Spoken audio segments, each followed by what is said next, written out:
Channel को subscribe कीजिए और बेल आइकन भी दबा लीजिए, जिससे आपको समय पर अपडेट मिलते रहें।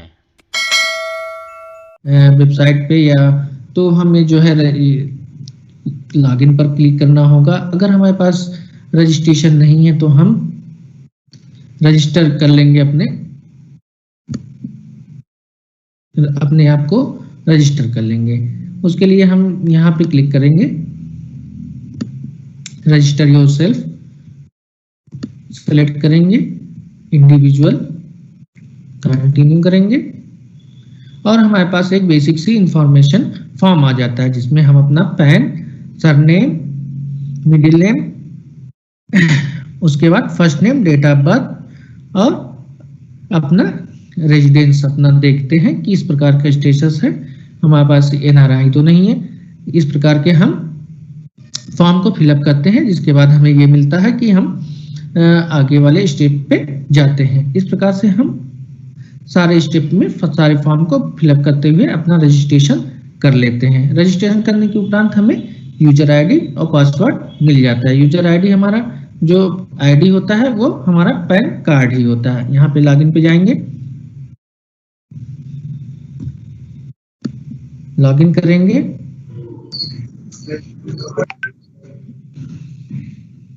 कुछ नेटवर्क की समस्या के कारण कुछ ज़्यादा ही आ जा रही है। हमारे पास भी आ रही थी और अंकित सर के पास भी आ रही है। तो हम यहाँ पे देखते हैं कि हम लॉगिन करते हैं। लॉगिन करने के लिए हमारे पास ये है कि एक सेकेंड लॉग आउट करते हैं।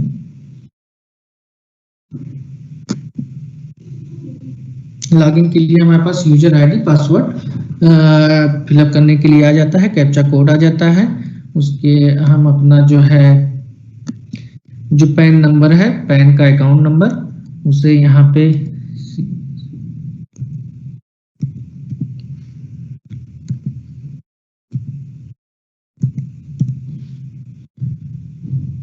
फिलअप करते हैं।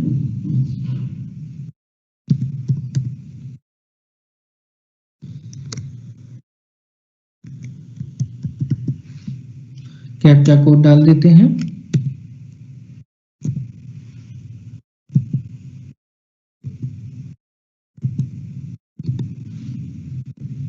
लॉगिन पे प्रेस करते हैं और ये हमें बता रहा है कि हमारा यूजर आईडी या पासवर्ड इनवैलिड है।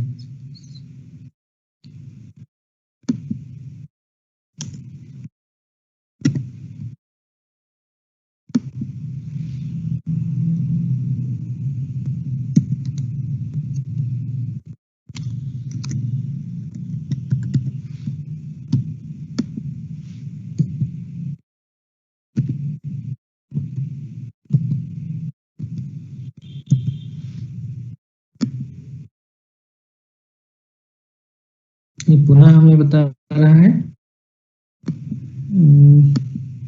आई थिंक हम कहीं मिस्टेक कर रहे हैं।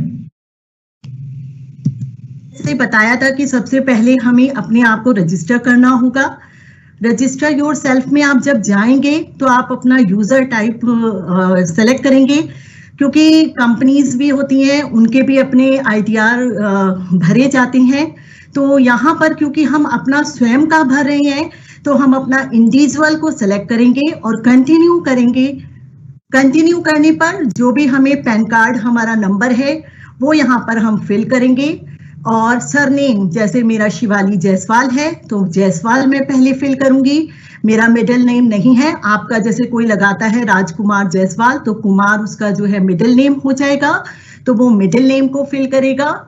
और फर्स्ट नेम में जैसे मेरा शिवाली है तो वो शिवाली फिल करके, डेट ऑफ बर्थ के लिए आप यहाँ से ये जो कैलेंडर टाइप होता है इसको चूज करके आप यहाँ से जो है अपना डेट ऑफ बर्थ सेलेक्ट करेंगे, ईयर सेलेक्ट करेंगे। ईयर आपका सेलेक्ट करने के बाद मंथ सेलेक्ट करेंगे। यहाँ से मंथ सेलेक्ट करने के बाद आप अपनी डेट जो भी आएगी यहाँ पर वो डेट सेलेक्ट कर देंगे और आपका डेट ऑफ बर्थ यहाँ पर फिल हो जाएगा। उसके बाद आप यहाँ पर रेसिडेंशियल स्टेटस अपना सेलेक्ट करेंगे कि आप रेसिडेंट हैं या नॉन रेसिडेंट हैं, एंड देन आप उसके बाद कंटिन्यू करने के बाद आप रजिस्टर्ड हो जाएंगे। और आपको ये देखिए, आप स्टार्टिंग में अगर देखिए यहाँ स्टेप 1 में लिखा है एंटर बेसिक डिटेल्स। तो ये बेसिक डिटेल्स आ जाएंगे, रजिस्ट्रेशन फॉर्म आपका आ जाएगा, फिर रजिस्ट्रेशन के लिए वेरिफिकेशन आता है और वेरिफिकेशन होने के बाद आपका रजिस्ट्रेशन सक्सेसफुल हो जाता है। तो मेरा क्योंकि ऑलरेडी यहाँ पर शायद मैं ऑलरेडी वो हूँ, तो फिर भी मैं करती हूँ।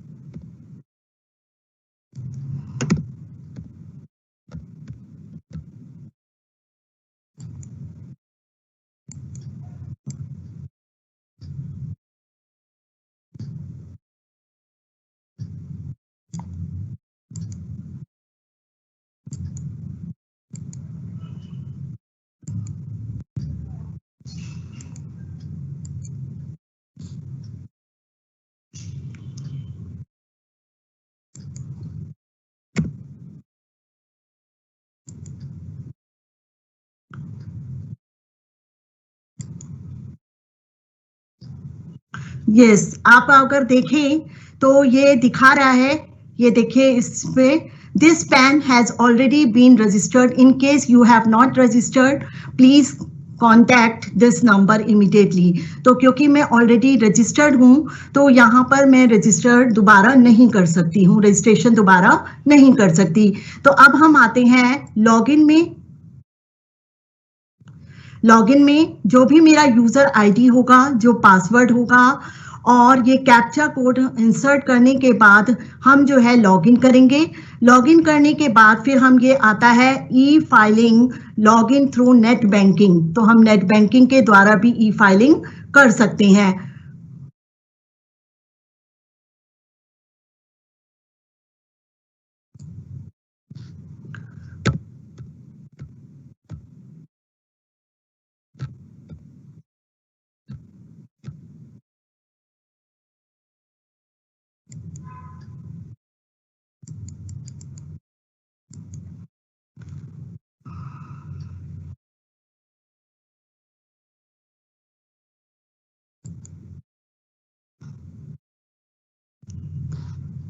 आप यहाँ पर ओटीपी के द्वारा भी जो है पासवर्ड को देख सकते हैं। मैंने ओटीपी के लिए कहते हैं इंफॉर्मेशन डाली है।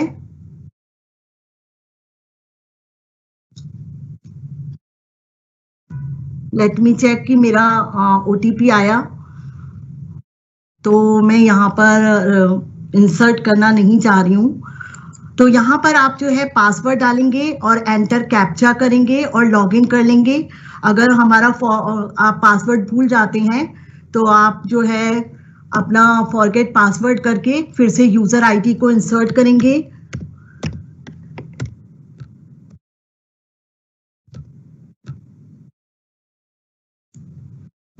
कैप्चा को इंसर्ट करेंगे।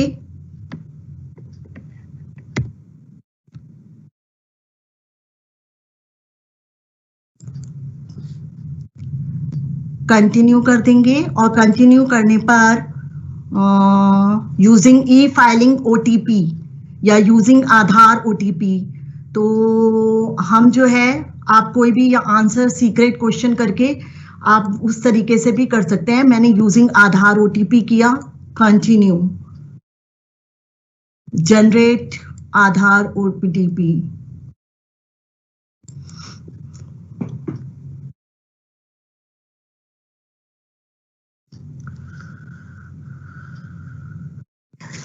शिवाली मैम क्या एक बार मैं ट्राई करूं? यस यस, क्योंकि मेरा ओटीपी नहीं आ रहा है एक्चुअली, मेरे यहाँ सिग्नल नहीं है यहाँ पर बीएसएनएल के, तो इसलिए ओटीपी नहीं आ पा रहा है मेरा। Please do continue please. मेरे में टीम डिस्कनेक्ट हो जा रहा था बार बार, मैंने दोबारा इंस्टॉल किया, ट्राई करता हूं, मे बी वर्क कर जाए। Okay okay sir, please do continue, क्योंकि मेरे यहाँ भी बीएसएनएल की प्रॉब्लम है थोड़ी सी। बीएसएनएल सिग्नल्स नहीं आ रहे हैं और मैं पासवर्ड शायद भूल गई हूँ, that's why. You can continue, sir. Okay, I'm trying. Continue, please, sir. हम लॉगिन विंडो पे जाएंगे। अगर मैंने अपना पासवर्ड मुझे याद नहीं है या जिसने भी फाइल किया था उसने नहीं बोला है, नहीं बताया है, तो फॉरगेट पासवर्ड के थ्रू आप आधार ओटीपी या मोबाइल नंबर, ईमेल आईडी के थ्रू आप उसको रीसेट कर सकते हैं। तो मुझे अपनी आईडी पासवर्ड पता है, मैं लॉगिन पे जाता हूं। मैंने लॉगिन पे क्लिक किया।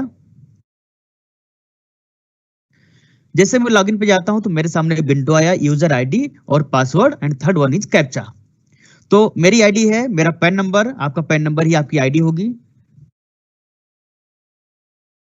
मैंने अपना आईडी और पासवर्ड दोनों इंटर कर दिया है और मुझे कैप्चा डालना है। कैप्चा केस सेंसिटिव भी हो सकता है, तो इसलिए कैप्चा जैसा लिखा हो सेम एज इट इज डालेंगे। 67XAD4 हमने कैप्चा इंटर कर दिया और लॉगिन कर रहे हैं।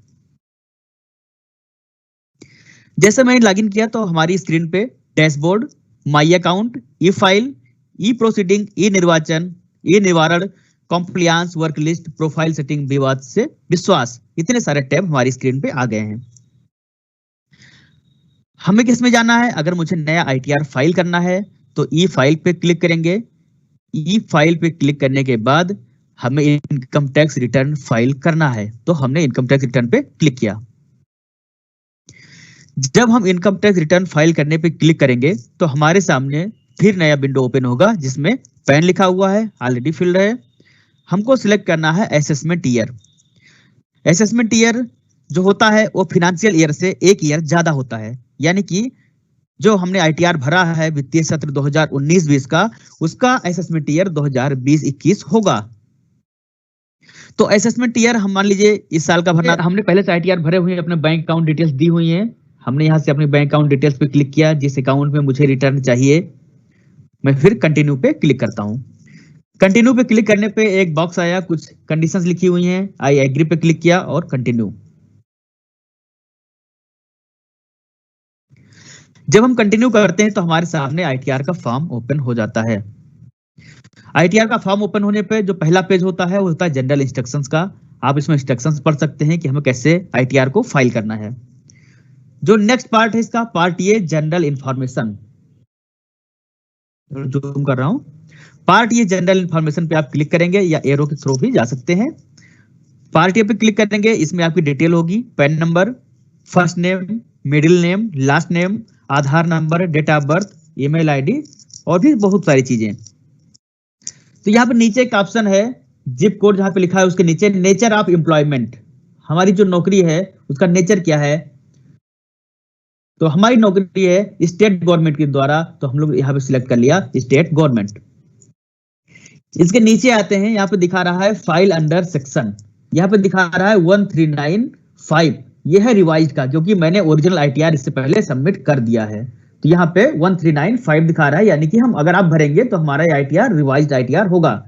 यानी ओरिजिनल आईटीआर में अगर कोई गलती हो तो उसको रिवाइज करने का ऑप्शन होता है। तो यहाँ पे सिलेक्ट ऑटोमेटिक ले लेगा। फिर अगला ऑप्शन आता है, are you filing return of income under 7th proviso to section 1391 but otherwise not required to furnish return of income.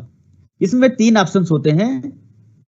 हमने अपने बैंक अकाउंट में अगर 1 करोड़ रुपए से ज्यादा उस वित्तीय सत्र में जमा किए हैं, या फिर हमने 2 लाख रुपए से ज्यादा विदेश यात्रा पे खर्च किए हैं, या फिर 1 लाख से ज्यादा का बिजली का बिल आया हो, इस कंडीशन में हम इस ऑप्शन को सिलेक्ट करेंगे, यस करेंगे, अदरवाइज इस ऑप्शन को नो कर देंगे। तो हम लोग जिस कैटेगरी में है, या मैं अपना बता रहा हूं जिस कैटेगरी में हूं, तो मैं इसको हमेशा नो करूंगा क्योंकि मैं इस दायरे से बाहर हूं।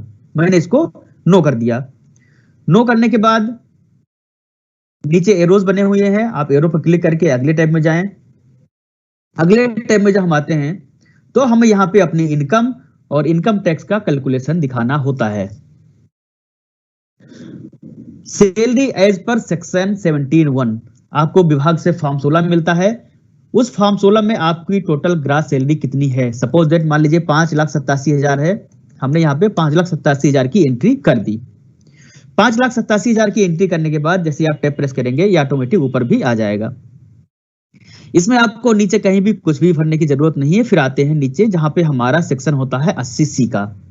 80C यानी कि लाइफ इंश्योरेंस, पीपीएफ और जो भी निवेश के ऑप्शंस हैं जिनमें आप निवेश करते हैं टैक्स में छूट लेने के पर्पज से, उनकी डिटेल्स भरनी होती है ताकि हमारा टैक्स कम हो जाए। हमने इनकम दिखाई है,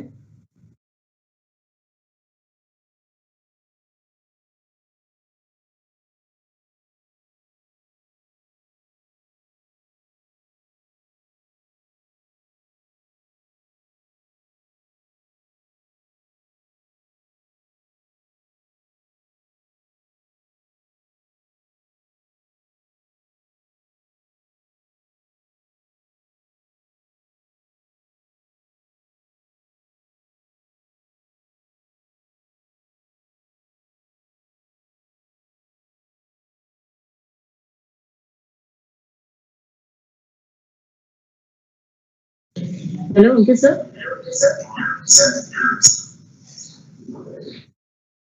I think sir not disconnected.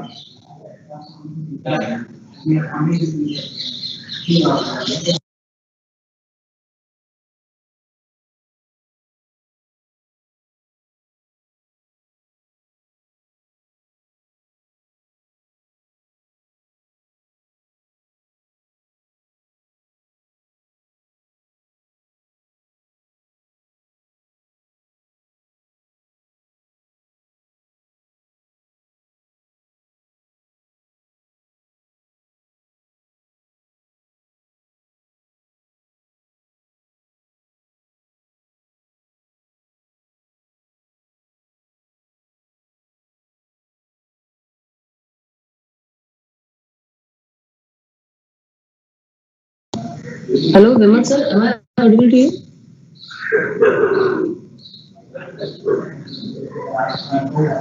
मेरी सेविंग मान लीजिए 1 लाख रुपए है, मैं इसमें 1 लाख रुपए की एंट्री कर दूंगा।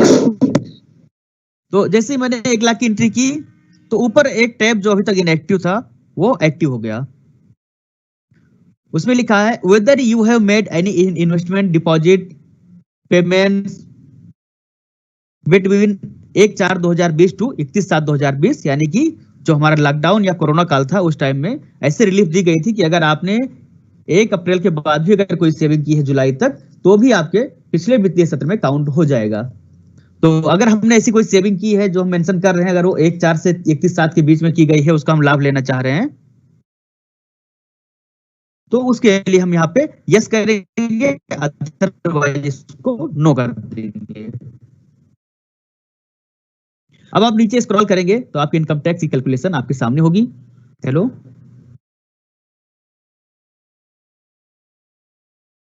Yes sir, please continue. जी ओके। तो हमने चूंकि सेविंग 1 लाख की है और हमने इनकम अपनी दिखाई थी 5,87,000, तो हम टैक्स के दायरे से बाहर हो गए। 9,350 रुपए हमारा टैक्स बना और अंडर सेक्शन 87A हमें 9,350 रुपए की छूट मिल गई, यानी कि हमारा टैक्स 0 हो गया। हम फिर नेक्स्ट करते हैं इसको।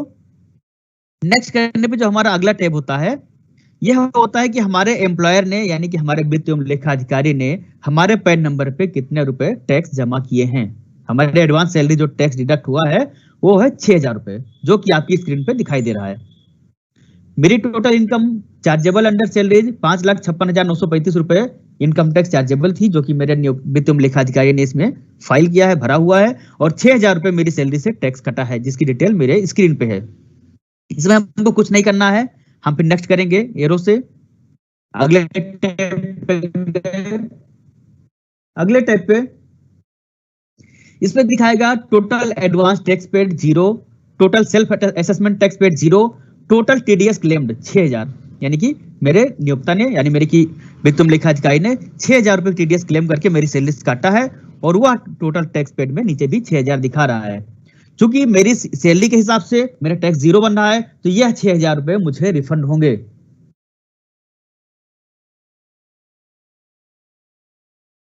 तो रिफंड में हमारा 6,000 रुपए आ रहा है। अब 6,000 रुपए जो रिफंड होंगे मेरे किस अकाउंट में आएंगे, इसके लिए हमने पहले ही अपने पहले पेज पे सेट कर लिया था। अगर आपको अपना अकाउंट नंबर ऐड नहीं है तो आप यहाँ से नया अकाउंट नंबर भी ऐड कर पे क्लिक करके ऐड कर सकते हैं। तो इस तरह से आपका अकाउंट नंबर भी यहाँ पे ऐड हो जाएगा। इसके नीचे एक वेरिफिकेशन का टेबल है। वेरिफिकेशन में इसमें हमारा नाम लिखा हुआ है, फादर नेम लिखा हुआ है। फादर नेम के बाद इसमें जो ऑप्शन पूछता है कि मैं जो आईटीआर फाइल कर रहा हूँ मैं खुद के लिए कर रहा हूँ या किसी और के लिए कर रहा हूँ। मैं खुद के लिए कर रहा हूं तो इसमें आप सेल्फ ले लेंगे। सेल्फ लेने के बाद आपको प्लेस भरना है कि आप ITR फाइल कर रहे हैं, किस लोकेशन से कर रहे हैं। सपोज दैट मैं श्रावस्ती से कर रहा हूं और मैंने यहाँ पे श्रावस्ती लिख दिया। श्रावस्ती लिखने के बाद इसमें वेरिफिकेशन का ऑप्शन आता है कि अगर आप ई-वेरीफाई कर देंगे तो आपको ITR के प्रिंट आउट को बेंगलोर भेजने की जरूरत नहीं पड़ेगी। अगर आप ई-वेरीफाई नहीं करेंगे तो यह ITR आपको central processing unit centre income tax department Bengaluru में भेजना होगा 120 दिन के अंदर। फिलहाल हम यहाँ पे कर रहे हैं I would like to e verify later within 120 days from date of filing. हमने इस ऑप्शन पे क्लिक किया। ऑप्शन पे क्लिक करने के बाद नेक्स्ट करेंगे। नेक्स्ट पे अगर हमने सिलेक्ट किया होता ऑप्शन कि हमने 1 अप्रैल से लेकर 31 जुलाई के बीच में कोई इन्वेस्टमेंट किया है पिछले वित्तीय वर्ष के लिए, तो उसकी डिटेल भरनी होती, लेकिन हमने उसको नो कर दिया था, इस कॉलम को भरने की जरूरत नहीं है। इसके बाद जो हमारा अगला टैब आता है वह है whether you are any of your family member excluding parents is a senior citizen. अगर कोई सीनियर सिटीजन है, उसके हेल्थ इंश्योरेंस पे या उसके मेडिकल पे हमने कोई एक्सपेंडिचर किया है इस साल में, तो उसकी डिटेल भी यहाँ पे भर सकते हैं, जिससे हमें इनकम टैक्स में छूट मिल सकती है। तो मेरा कोई गार्जियन नहीं है जो सीनियर सिटीजन हो, मैंने इसको नो कर दिया है। Whether anyone of your parent is a senior citizen, इसको भी नो कर देते हैं। ना तो मैं सीनियर सिटीजन हूँ, ना ही मेरे घर वाले सीनियर सिटीजन है, मैंने दोनों को नो कर दिया। 80 जी के अगर हमने कोई दान किया होता किसी को, गवर्नमेंट फंड को, मुख्यमंत्री राहत को, उसकी डिटेल हम यहाँ, तो हम क्या करेंगे, हमने कुछ नहीं किया तो हमने प्रीव्यू एंड सबमिट पे क्लिक किया। जैसे प्रीव्यू एंड सबमिट पे क्लिक करेंगे तो please verify that all details are valid. इसको जब मैं ओके करता हूं तो ओके करने पर हमारे पास जो हमने ITR में डिटेल्स भरी है उसका सारा डिटेल्स हमारी स्क्रीन पे शो हो गया।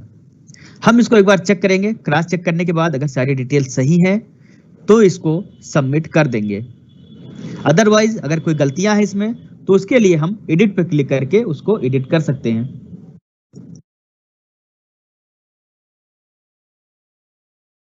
चूंकि मैंने अपना ITR पहले भरा हुआ है, मेरा 6000 का रिफंड था, ऑलरेडी मैं रिसीव कर चुका हूं, तो मैं इसको सबमिट नहीं करूंगा। इसको मैं यहां से एग्जिट कर दे रहा हूं।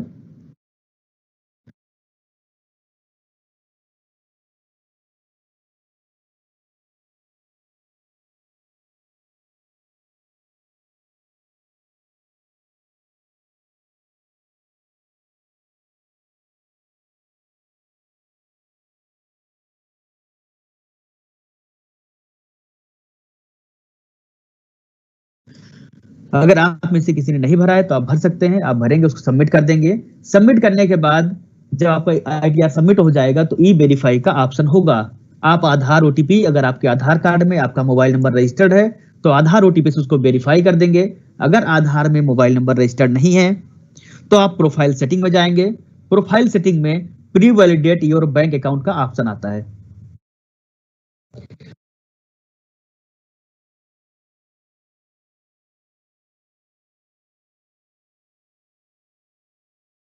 का ऑप्शन आता है।